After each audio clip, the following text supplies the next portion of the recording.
참 반갑습니다. 지난 6년 동안 항상 매 주일을 가슴 설레게 기다리게 했던 강단의 말씀과 또 깊이와 깊음과 절제를 배우게 했던 교육자 회의 시간과 또 즐거움과 열정으로 충만했던 우리 운동 시간들을 통해서 우리에게 또 저에게 많은 영감을 불어넣어 주신 한규삼 목사님 다시 만나게 되어서 너무 설레고 감사하고 감격했습니다.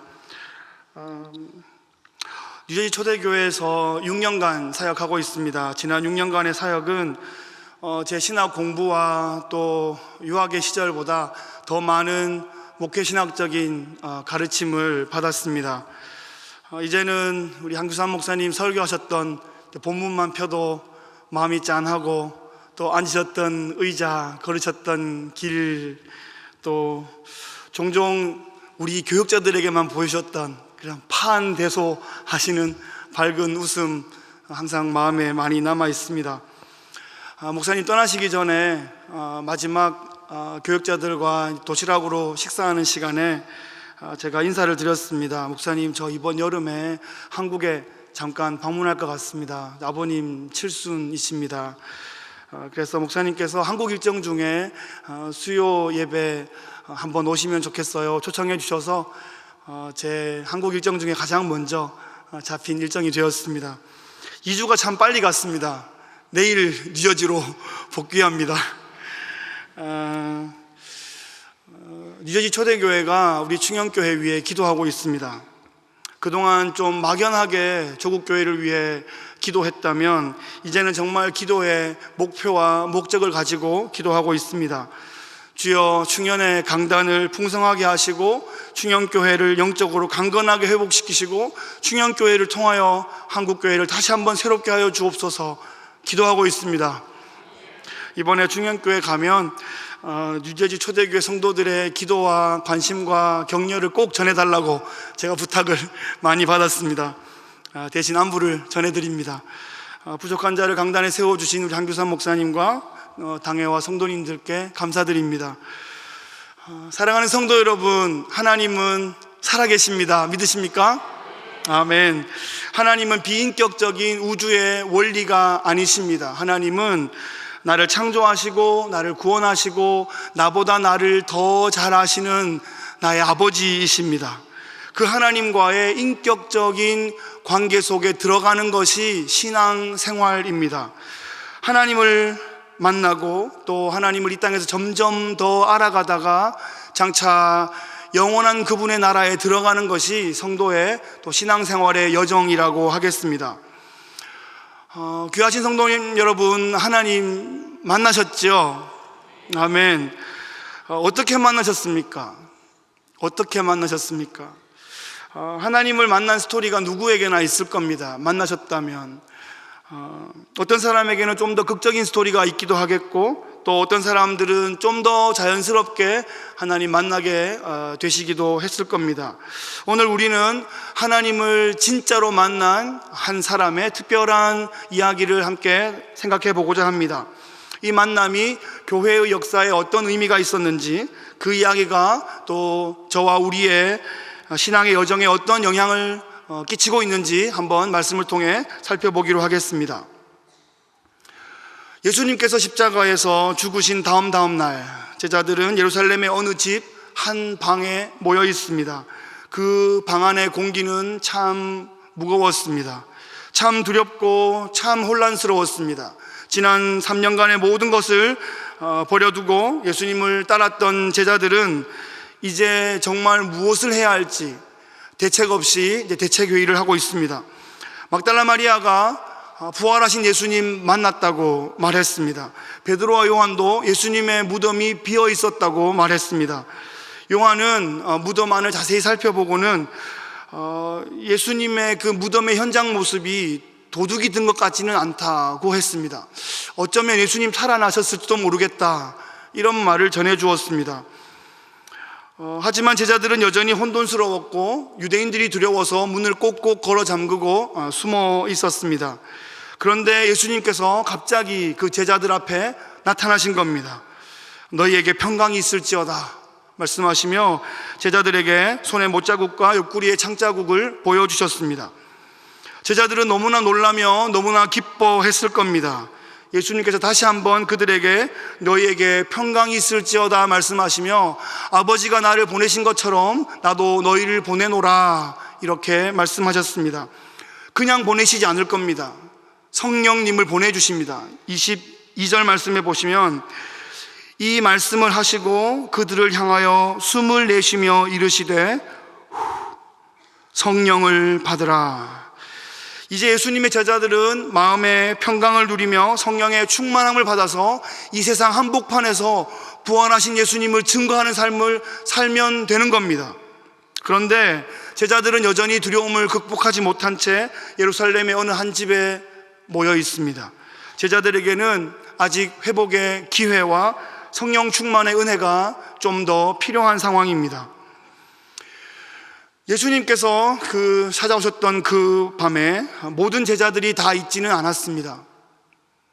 예수님을 배신하여 팔아넘겼던 가룟 유다는 스스로 목숨을 끊었고 웬일인지 도마가 그 자리에 없었습니다. 그래서 10명의 제자들이 그 부활의 날 저녁에 예수님을 만나게 된 것입니다. 도마는 그 자리에 왜 없었을까요? 성경에 그 이유는 나와 있지 않습니다. 저는 오랫동안 이렇게 생각했습니다. 도마가 제자들의 저녁 식사를 준비하러 장을 보러 갔을 것이다, 그렇게 생각했습니다. 그런데 아직 그렇게 해석하는 학자는 만나지를 못했습니다. 아무래도 도마 이름 때문이었던 것 같습니다. 왠지 안 보이면 주방에 있을 것 같은 우리 어머니들과 친한 그 이름 도마. 오늘 우리는 도마라는 이름에 한번 집중해 보고자 합니다. 제가 총신신학대학원에 2000년에 입학했습니다. 입학 전에 2달 동안 동계 어학 강좌를 하는데요, 히브리어 공부 시간에 우리 중앙교회 성도님들도 잘 아시는 김지찬 교수님께서 들어오셨습니다. 우리 김지찬 교수님은 스마트하시고 항상 기도할 때마다 우리 전도사들, 우리 신학생들을 사랑하는 후배들 이렇게 불러주셔서 참 우리 학생들 사이에 인기가 참 높았습니다. 제가 그 반 총무를 맡았었는데요, 그래서 이제 히브리어 강좌가 끝날 때 학생들한테 1,000원씩 걷어가지고 이제 꽃다발도 사고 기프트 카드도 해드리고 또 단체 사진도 찍고 그랬습니다. 단체 사진을 이제 급하게 찍으면서 밑에 자막을 넣으면 좋겠는데 그게 또 가격이 사진관에 가면 비쌀 것 같아서 급하게 A4 용지를 구해가지고 2000년 동계 히브리어 강좌 기념 이렇게 써가지고 맨 앞줄에 쫙 줄을 세우고 제가 사진을 찍었어요. 나중에 그 사진을 김지찬 교수님께서 이제 홈페이지를 오픈하면서 대문 사진으로 쓰신 거예요. 그 사진이 되게 인기가 좋았습니다. 많은 사람들이 그 밑에 댓글을 달고 그랬어요. 그래서 저도 댓글을 달았습니다. 교수님, 저는 이 사진에 없지만 그 순간 모두 저를 보고 있었네요. 그렇게 댓글을 올렸더니 우리 교수님께서 친히 답글을 남겨주셨습니다. 김 전도사님, 역사적인 사진을 남겨줘서 고맙습니다. 조금 아쉬웠지만 더 많이 뿌듯했습니다. 저는 도마가 단체 사진에 안 찍힌 게 이런 비슷한 이유가 아닐까 상상해 봅니다. 도마는 총무였습니다. 요즘 각광받고 있는 총무형 인간 도마에게서 좀 발견할 수 있을 것 같습니다. 어쩌면 도마가 제자 공동체 운영을 맡았을지도 모르겠습니다. 아니, 어쩌면 진짜 마음이 힘들어서 제자들과 함께 있으면 정말 마음이 부대껴서 잠시 바람을 쐬러 나갔을지도 모르겠습니다. 여하튼 도마가 그 자리에 없었다는 사실이 굉장히 중요한 사건 하나를 일으켜내고 있습니다. 도마가 밖에서 돌아오자 모든 제자들이 일제히 도마에게 달려듭니다. 도마, 우리가 부활하신 예수님을 만났어. 오, 손바닥에 못자국이, 옆구리에 창자국이, 와, 진짜 예수님이었어. 도마는 야, 이거 큰일 났구나. 이거 제자들이 집단적으로 내 친구들이 다 맛이 갔구나, 정신 똑바른 사람은 나밖에 없구나, 이렇게 생각했을지도 모르겠습니다. 정말 그 6월절 기간에 제자들이 받은 그 충격은 상상 이상이었을 겁니다.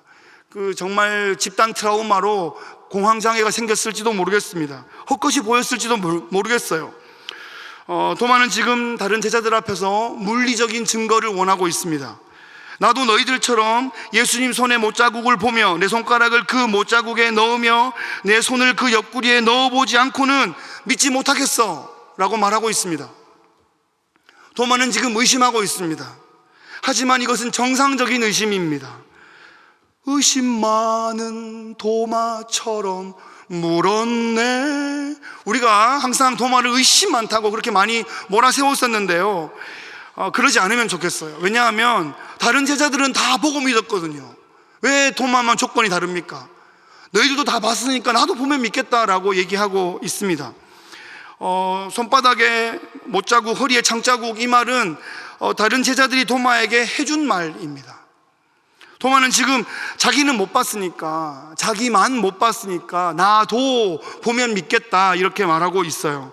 다른 제자들은 믿음이 좋은데 도마만 믿음이 안 좋은 게 아닙니다. 지금 사실 과학도 같은 조건에서 실험을 해야지 유효한 것 아니겠습니까? 사실 사도 요한이 우리 도마에 대해서 좀 특별한 마음을 가지고 있었던 것 같습니다. 요즘 이제 인터넷 무료 성경 프로그램들이 많이 있어서 검색 프로그램이 많은데요, 그냥 이제 도마라는 이름을 신약에 쳐보면 마태복음에 한 번, 마가복음에 한 번, 누가복음에 한 번씩 나옵니다. 어디에 나올까요? 예수님 제자 이름 리스트 나올 때 한 번 나오는 거예요. 12제자 이름은 아시죠? 베드로, 요한, 이렇게 하면 12명이 안 나와요. 베안야요 빌바 도마야 다시가 이것은 12제자 첫머리 글자이니, 뭐라고요? 베안야요 빌바 도마야 다시가.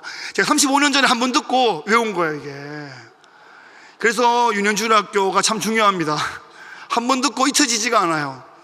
여하튼 거기에 도마가 딱 나오는 게, 공관복음은 다인데 요한복음은 공관복음보다 30년 뒤에 쓰여졌거든요. 가만히 요한이 들여다보니까 그 중요한 우리 총무 도마 이야기가 없는 거예요. 그래서 도마 이야기를 3번이나 가려 뽑아서 심어주고 있습니다. 요한복음에 등장하는 도마의 첫 번째 대사는 죽은 나사로를 살리는 사건입니다. 예수님이 죽은 지 4일이나 되는 나사로에게 우리가 함께 가자 이렇게 말하니까 도마가 그 말을 오해했습니다. 요한복음 11장 16절 보시면 우리도 주와 함께 죽으러 가자, 우리도 주와 함께 죽으러 가자 이렇게 말하고 있어요. 돌출 발언이긴 하지만 이게 웃기려고 한 말은 아닌 것 같습니다. 도마의 진심이 느껴지고 있습니다. 용감하고 또 진실되고 충성된 마음이 느껴집니다. 두 번째 대사는 다락방에서 최초의 성만찬과 세족식이 있은 직후에 있었던 대사입니다. 아버지께서 이제 곧 내가 아버지께로 올라가야 한다고 하시면서 내가 어디로 가는지 너희들이 알 것이다 이렇게 말씀하니까 도마가 손을 듭니다. 14장 5절에 보면 주여 주께서 어디로 가시는지 우리가 알지 못하거늘 그 길을 어찌 알겠사옵나이까 이렇게 질문합니다. 다른 제자들은 다 아는데 지금 도마만 모르고 있습니까? 다 모르는 거예요. 교수님이 물었는데 질문 안 한다고 다 알고 있는 게 아니죠. 뭘 질문해야 되는지, 내가 뭘 아는지, 뭘 모르는지 몰라서 질문을 못 하는 거예요. 도마는 지금 자기가 모르고 있기도 하지만 반 전체가 모르고 있기 때문에 손을 들고 주여 우리가 그 길을 모릅니다 라고 질문해주고 있습니다. 이 도마의 질문에 핀잔 주지 않으시고 예수님은 그 말에 어떻게 대답하시냐면, 여러분 성경 전체에서 설교에 인용되는 탑5 안에 들 것이 확실한 매우 중요한 요절 말씀이 여기에 나옵니다. 14장 6절 말씀입니다. 함께 읽겠습니다. 시작. 예수께서 이르시되 내가 곧 길이요 진리요 생명이니 나로 말미암지 않고는 아버지께로 올 자가 없느니라. 아멘. 이 보석 같은 말씀이 도마의 질문에 대한 대답이었다는 것입니다. 요한이 그것을 기억하여서 우리에게 기록해주고 있는 겁니다. 도마는 중요한 역할을 하고 있습니다. 의심이 많다기보다는 솔직하고 열정이 있는 것입니다. 도마가 의심했다면 그것은 예수님이 절대 부활하셨을 리가 없어 라는 의심이 아니라 너희가 본 그 예수님이 내가 아는 그 예수님 맞냐, 이걸 확인해 보고 싶은 겁니다. 저는 도마의 이런 모습에서 시니컬한 회의론자의 모습이 아니라 솔직하고 아주 간절하고 진실한 신앙인의 모습을 확인합니다. 자, 이제 부활하신 예수님을 만난 저녁으로부터 8일이 지났습니다. 만 7일이 지난 겁니다. 제자들은 여전히 두려움과 혼란에 휩싸인 채 그 집에 그대로 모여 숨어 있습니다. 제자들은 예수님 만난 후 일주일 동안 전혀 의미 있는 활동을 하지 못했던 것 같습니다. 여전히 문은 닫혀 있었고 이번에는 도마도 함께 있었습니다. 예수님께서 다시 한번 제자들에게 나타나셨습니다. 일주일 만에 다시 나타나신 예수님은 너희들 설마 아직도 못 믿니? 도마야, 너 지난주에 어디 갔었어? 이렇게 질책하신 것이 아닙니다.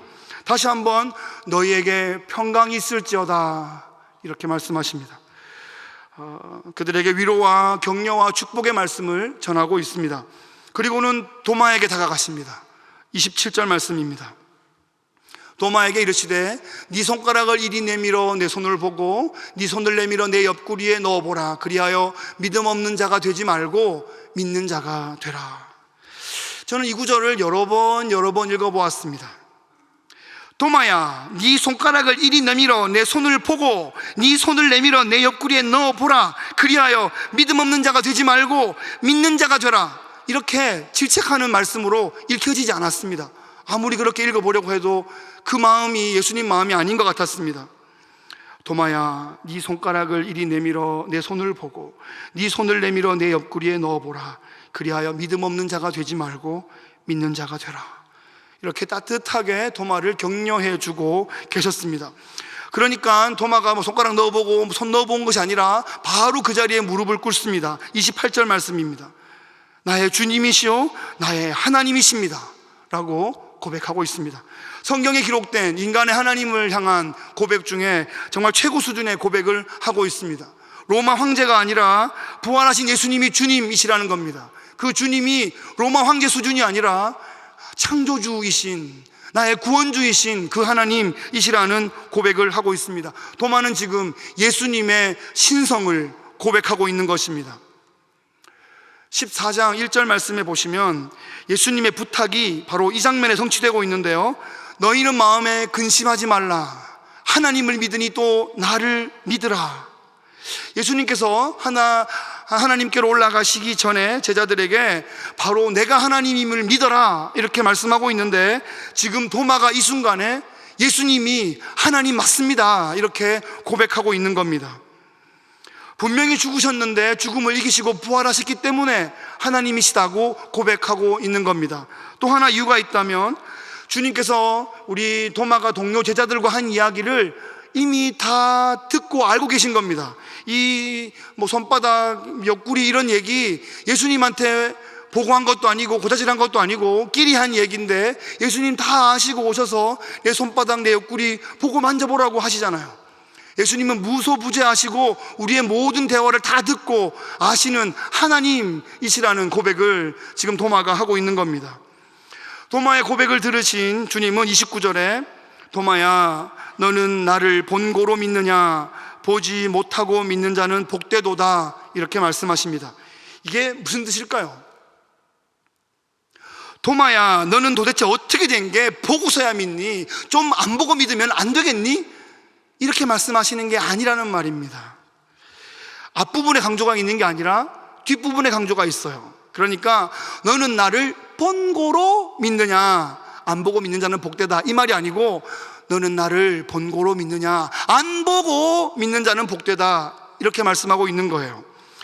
예수님은 지금 보고 믿은 자들을 혼내시는 것이 아니라 장차 보지 않고 믿어야 될 사람들을 축복하고 계신 그런 말씀인 것입니다.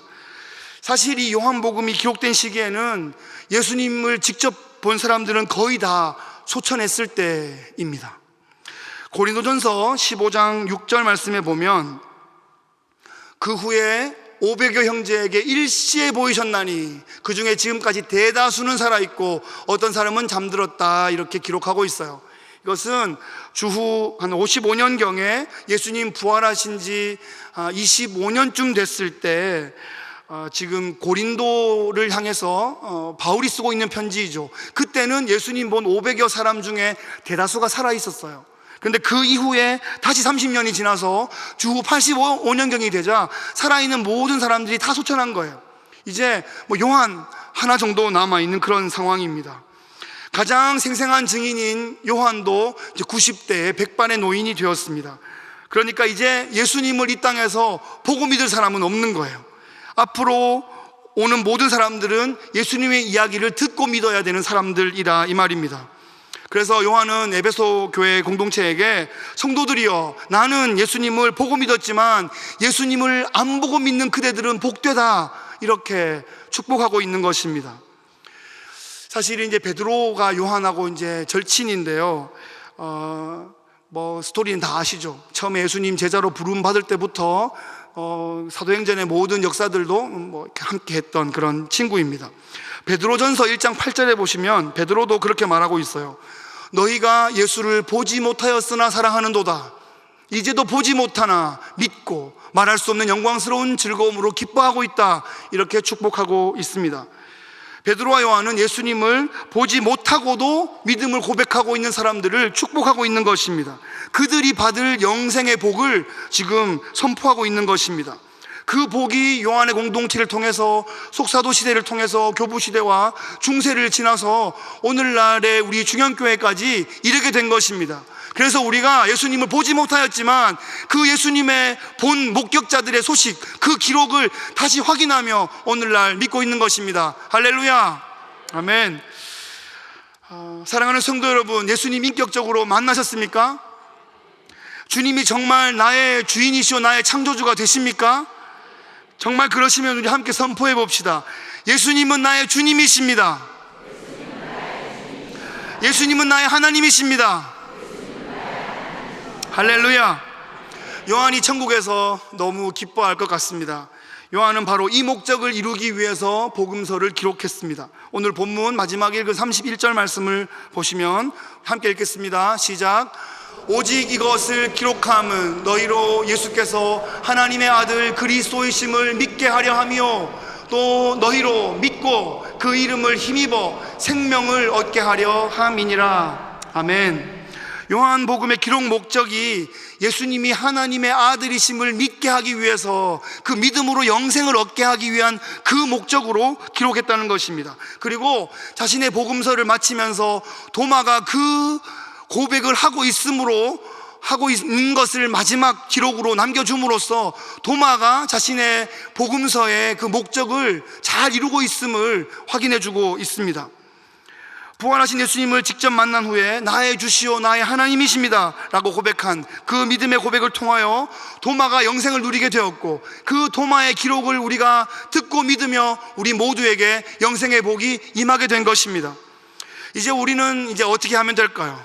더 이상 예수님을 직접 볼 수 없는데, 이 도마가 예수님 고백한 이 사건 이후로는 누구도 예수님을 더 이상 직접 보고 믿는 것이 아니라 도마의 고백 사건을 듣고 믿으면 되는 겁니다. 의심하던 도마가 부활하신 예수님을 직접 만나서 하나님으로 고백하고 그의 평생의 주를 위해 살았고, 믿을 만한 전승에 의하면 인도에까지 복음을 전하다가 장렬히 순교했다라는 이야기를 듣습니다. 그런 이야기를 듣고 예수님은 살아계시는구나, 예수님이 우리의 주인도 되시는구나, 과연 예수님은 우리의 창조주가 맞으시는구나, 그렇게 고백하면 되는 것입니다. 더 이상의 증거는 필요하지 않습니다. 그 정도면 제게는 충분합니다. 도마가 변화됐거든요. 겁쟁이 제자들이 다 순교의 제물로 드려졌거든요. 부활하신 예수님을 진실로 만나고 성령께서 제대로 임하시지 않았으면 그런 일은 벌어지지 않을 겁니다. 초대교회 공동체는 그냥 로마 제국 하에 무너지고 망하고 말았을 겁니다. 그것이 그 제국들과 그 모든 핍박을 뚫고 나온 것은 진짜 예수님을 만난 사람들, 오히려 1세대가 아닌 예수님의 그 이야기를 듣고 믿은 사람들이 핍박과 환난 가운데도 그것을 뚫고 내었기 때문에 우리에게까지 복음이 증거된 것입니다. 여러분, 요한복음의 첫 장면을 기억하십니까? 태초에 말씀이 계시니라, 이 말씀이 하나님과 함께 계셨으니 이 말씀은 하나님이다 나오면서 그 말씀이 육신이 되어 우리에게 임했는데 그 예수님을 믿으면 우리에게 영생이 임한다 라는 말씀을 하고 있어요. 그러니까 요한복음은 제일 처음에 예수님은 하나님이시고 그 예수님 믿으면 영생이다 얘기하고 있고, 요한복음의 마지막에 그 예수님은 하나님이시고 그 예수님 믿으면 영생이다라는 얘기를 또 하고 있어요. 이게 이제 인클루지오 수미상관이죠. 처음과 마지막에 가장 중요한 얘기를 연거푸 해주고 있는 것입니다. 사실 그 뒤에 한 장 더 있거든요. 21장이 있는데 이 21장은 나중에 우리 요한이 덧붙인 것 같습니다. 이렇게 베드로가 사실 초대교회에 아주 지도적인 역할을 감당했는데 베드로가 예수님 부인하고 막 이렇게 다 울고 자기도 울고 뭐 그랬던 이야기만 나오고 베드로가 회복한 얘기가 안 나오는 거예요. 그래서 베드로가 이렇게 회복했다, 예수님께서 네가 나를 사랑하느냐 하고 다시 소명 주셨다는 얘기를 PS 추신해서 뒤에 붙이는 겁니다. 많이 해보셨죠? 저도 중학교 때 편지 한참 쓸 때 재밌어가지고 항상 날짜 쓰고 이름 쓰고 PS 이렇게 해가지고 이제 한마디씩 남겼어요. 21장이 추신 같은 겁니다. 그러니까 20장이 요한복음의 우리 오늘 읽은 마지막 그 절이 요한복음의 결론이라고 볼 수 있는 겁니다. 오늘 주신 말씀 통해서 몇 가지 삶에 적용해 보면 좋겠습니다. 첫째로, 강단에서 선포되는 말씀을 주의 깊게 들으시기 바랍니다. 믿음은 보는 데서 오는 게 아니라 듣는 데서 오기 때문입니다. 믿음을 갖게 되고 또 믿음을 강화하기 위해서는 말씀을 잘 들어야 합니다. 듣고 생각하고 묵상하고 청종해야 합니다. 바르게 믿으면 또 바르게 순종하게 됩니다. 우리는 도마처럼 그렇게 부활하신 예수님을 실체로 볼 수는 없지만 그 목격담을 듣고 믿는 것입니다. 자주 들어야 해요. 세상 이야기보다 더 자주, 더 많이, 더 강렬하게 성경 이야기를 들어야 됩니다. 왜냐하면 이게 피딩 되는 대로 크기 때문이에요. 교회는 일주일에 한 번, 두 번 나오시고 성경은 조금씩 보는데 세상 드라마를 너무 많이 보면 그 세상의 이야기가 우리의 생각과 언어와 행동을 지배하고 주장하게 되는 것입니다. 이게 피딩하는 쪽으로 자라게 돼 있어요. 둘째로, 우리 믿음을 자녀들에게 들려줘야 돼요. 자녀들에게. 그렇다고 해서 이제 매일 저녁에 애들 앉혀놓고 설교를 하시면 안 되겠습니다. 아마 잘 안 될 겁니다. 목사 집에도 잘 안 됩니다. 그래서 요즘은 스마트폰에 좋은 이렇게 애플리케이션이 나왔거든요. 드라마 바이블이라고 성경 66권을 아주 잘 녹음해둔 그런 애플리케이션이 무료로 배포되어 있습니다. 무료로 다 찾아서 다운받아서 들을 수 있어요. 가능한 날에 저희 가족 이제 아들 둘이 있는데요, 4명이 이렇게 9시 반 정도에 모여서 성경을 한 3장 정도 들어요. 그리고 질문 있으면 하고 좀 답해주고 같이 기도하고 15분이면 됩니다. 15분 하루에 길지 않은 시간인데 그것을 오래 안 하는 것과 오래 하는 것은 시간이 지나면 꽤 큰 차이가 있을 것 같습니다. 몇 주 전에 마가복음을 듣다가 큰아들이 이런 질문을 했습니다. 아빠, 어린아이와 같지 않으면 천국에 들어가지 못한다는 게 무슨 의미예요? 라고 물었어요. 바로 그 마가복음 본문을 읽다가 나온 질문이었어요. 그래서 제가 둘째 아들한테 너는 무슨 뜻이라고 생각하니? 이렇게 물었더니 착해서? 이렇게 대답했습니다. 그래서 니는 어린아이인데 천국에 들어갈 만큼 착하니? 물으니까 아니래. 고개를 도리도리 흔듭니다. 네가 우리 집에서 제일 어린데 네가 안 착해서 천국에 못 가면 엄마 아빠는 어떡하니? 그러니까 이렇게 멍하게 보고 있더라고요. 그래서 제가 천국은 착해서 들어가는 것이 아니라 어린아이는 엄마 아빠가 없으면 못 살잖아. 그래서 하나님 없으면 못 살아요 하는 사람들이 들어가는 것이고, 하나님 없어도 괜찮아요 하는 사람들은 안 들어가는 거야, 못 들어가는 거야. 그런 이야기를 함께 나눌 수 있습니다.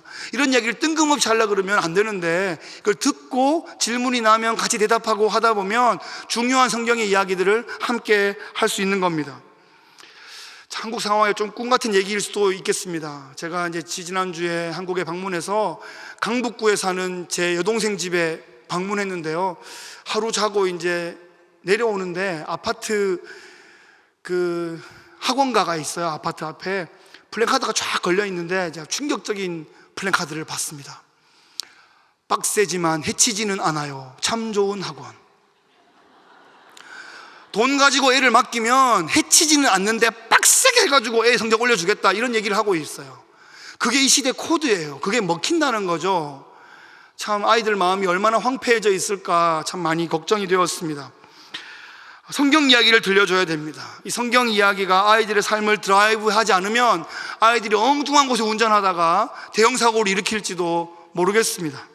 자녀들에게, 후손들에게 성경 말씀 이야기를 그대로 들려주는 좋은 습관과 전통이 가정과 교회에 뿌리 내리시기를 주의 이름으로 축복합니다. 세 번째로, 세상에 우리의 이야기를 들려줘야 됩니다. 세상은 이야기를 좋아합니다. 세상은 감동받기를 좋아합니다. 그래서 세상은 일부러라도, 짝퉁으로라도 감동적인 미담을 만들어내려고 합니다. 그러다가 막 들키면 부끄러워지기도 하고 그렇습니다. 근데 가장 감동적인 이야기는 자신을 포장해서 자랑하는 이야기가 아니라 도마가 변화된 이야기, 베드로가 회복된 이야기, 바울이 역전의 그 은혜를 경험한 이야기, 이런 이야기들입니다. 도마 같은 내가 변화된 이야기, 의심 많고 겁쟁이였던 내가 아주 용기 있고 열정 있는 신앙인으로 변화된 이야기, 아주 이기적인 내가 이웃을 위해 아낌없이 내어주게 된 그런 이야기 말이죠. 은혜의 이야기, 회심의 이야기, 회복의 이야기, 역전의 이야기, 이런 이야기들을 세상도 좋아합니다. 그런 감동적인 이야기에 굶주려 있어요. 전도라는 단어에 너무 경직되지 마시기 바랍니다. 크리스찬이 성경대로 고민하고 성경대로 사는 이야기를 그냥 들려주는 거예요. 세상은 이야기에 굶주려 있어요. 좋은 이야기를 찾고 있어요. 그러니까 막 이야기를 막 만들어내잖아요. 막 짜내잖아요. 우리는 그냥 사는 이야기를 해주면 돼요. 그 이야기가 그게 거룩한 씨앗이 되어서 파장을 일으키고 그것이 사람들 마음에 영혼에 심기고 성령께서 역사하시면 이렇게 발화하고 열매를 맺게 되는 것입니다. 정말 우리 중형교회의 구원과 회복의 아름다운 이야기가 충만하게 차고 넘치게 되시기를, 그 아름다운 이야기들의 주인공 되시기를 주의 이름으로 축복합니다. 오늘 말씀을 맺겠습니다. 오늘 말씀의 제목은 도마의 고백, 우리의 고백입니다. 도마의 고백 무엇입니까? 예수님은 나의 주님, 나의 하나님이십니다 라는 고백입니다. 이제 이 고백이 우리의 고백이 되어야 됩니다. 사랑하는, 존경하는 중형교회 성도 여러분, 신학적인 자유주의와 종교적인 다원주의가 이 시대를 아주 판을 치고 있습니다. 이런 시대 가운데 정말 죄악된 도시, 한복판에 세워진 그런 도시입니다. 에베소 교회 같고 고린도 교회 같은 그런 교회입니다. 도시 한복판에 있어요. 어두운 이 시대 한복판에 보내져 있습니다. 우리가 부름받은 성도들일 뿐 아니라 세상 가운데 파송된 그런 빛의 자녀들임을 우리가 기억해야 할 것입니다. 우리를 왜 이 세상, 이 강남 한복판에 세워두셨는지 깊이 정말 자각하고 확인하고 순종하고 헌신하는 노력들이 우리에게 필요할 것입니다. 이 죄악된 도시 한복판에서 성육신하시고 부활하신 우리 예수 그리스도를 하나님으로 믿고 고백하고 선포함으로 영생을 이 땅에서 이미 누리시고 장차 영원한 하나님의 나라를 이미 이 땅에서 살아가시는 순결한 신앙 공동체 되시기를, 정말 아주 멋진 회복의 역전의 이야기의 주인공들 되시기를 주의 이름으로 축복합니다.